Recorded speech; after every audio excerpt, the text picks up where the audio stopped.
The Joe Rogan Experience. How do you decide what you're going to ask people? You just go on with the flow? Do you research and stuff? Because I really loved some of the questions you asked Kanye. I'm trying to remember what they were, but I mean, do you sort of plan it in advance, or are you kind of just sort of... Well, with Kanye, we had talked about doing a podcast for a long time, but I was worried that he was going to come off. I remember your first question was, why do you want to do this, right? That was when he was running for president. Yeah, I thought it was such a great question because it's like, why do you want to run for president? Well, that's how everybody would ask that question. Yeah, but it was just right into it. It was just great, Well, I'm a fan of his music. I've always been a fan of his music, and I think that the way he communicates, his sort of manic style of thinking and constantly creating and doing things, it's why he's so successful. I mean, that's this like stream of consciousness that he has is also why he's so prolific as an artist. Like, I mean, all of his albums are good. He doesn't have a dud. You go from one album to the next, and they're all like, he's got this stream of creative ideas that are constantly running through his head. And he talks sometimes in these streams where they don't end. He goes from one subject to the next subject. And so I was curious as to like how I was going to talk to him. And I wanted to make sure that we can do it in a way where other people are going to appreciate there's a great value in the way he thinks. And then if you get it in sound bites, or you get it in some weird thing where he says something and people get mad at him and they boo him or something like that, like, you're missing who he really is. Mm-hmm. Who he really is him all day. It's not him in this 30-second chunk where you don't like what he said. Guess what? He probably doesn't like what he said either. Mm-hmm. Okay? He's fucking streaming. He's just going. Mm-hmm. He's running with these thoughts and ideas. But that's also why he can boil those thoughts and ideas down to these amazing fucking songs. Mm-hmm.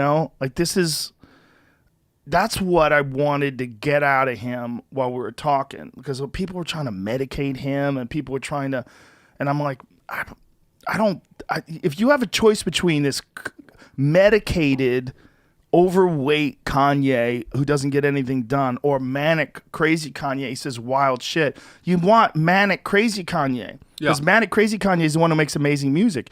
And I've been around him. He's a nice guy, man. Yeah. He's a really genuinely nice guy. And when the cameras are off, same thing. He's a nice guy with all the staff and everybody. He's cool. Yeah. Like, he's genuinely cool. But whatever you want to call mental illness, that's the problem. It's like when you call it mental illness, well, you got to give it medicine. Mm-hmm. He's got mental illness. You got to give him medicine. Mm-hmm. Do you really? Mm-hmm. Because that mental illness is making some pretty amazing shit. Right.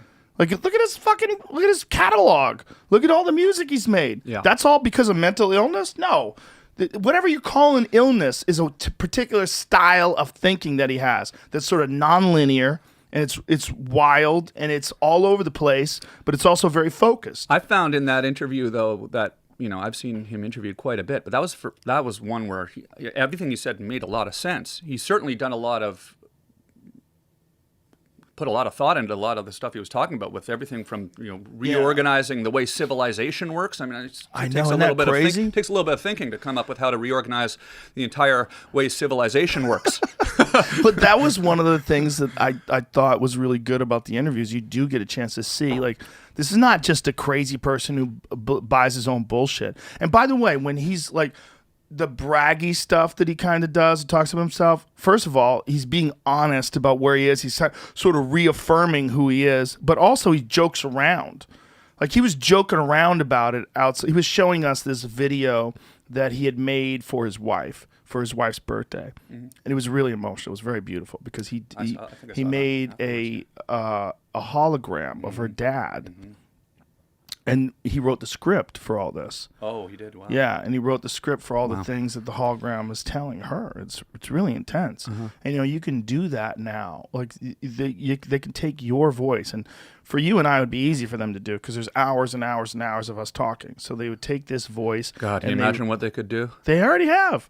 They used me as an example for one of these companies in Canada. Uh-huh. They used me as an example for how well this deep fake technology works, because there's 1,500 fucking plus podcasts of me that are 3 hours long. So you take these sounds that come out of my mouth, and then you can make me say anything, literally anything, because every noise that I'm capable of making, I've made. right? So you use this catalog of sounds that my voice can make, and that's what he also did with that hologram. Yeah. Because, Robert Kardashian, there's all the cases and all the different times he's been interviewed on television. There's a great catalog of his voice, and you can have him speak to her. Yeah.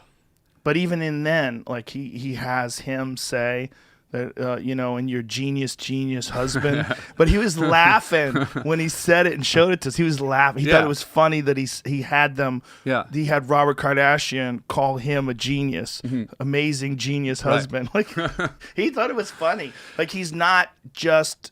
It's not just ego. It's not just crazy. It's also there's brilliance there. He's a complicated person. It's nice to hear that because, like, it's interesting. I don't, how the media can sort of reframe a person, right? And they take away nuance. Yeah, people are nuanced, man. People are really complicated.